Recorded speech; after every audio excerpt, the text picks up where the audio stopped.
मे महिन्याच्या सुट्टीमध्ये सगळी फॅमिली आम्ही एकत्र आलेली आहे. मला जवळपास कने 2 भाचा आहेत आणि 4 भाच्या आहेत काय. आणि पुण्याची दीदी पण आलेली आहे आणि सरिता दीदी पण आलेली आहे. आमची आई, आम्ही अशी सगळीजण मिळून फॅमिली मस्त उन्हाळ्याच्या सुट्टी म्हणजे दारामध्ये आम्ही जेवायला बसलेलो आहे.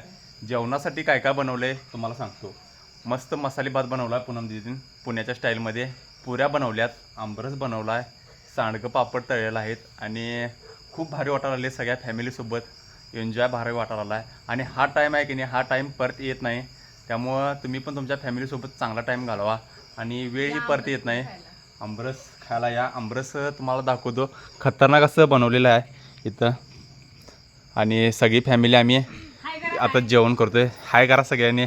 तरी तुम्हाला ब्लॉग कसा वाटला कमेंट करून सांगा लागते. आवडला असेल तर फॉलो करा लागते नक्कीच ओमी ब्लॉग्सला. सप्लायचे जय हिंद जय महाराष्ट्र. भेटूया पुढच्या ब्लॉगमध्ये.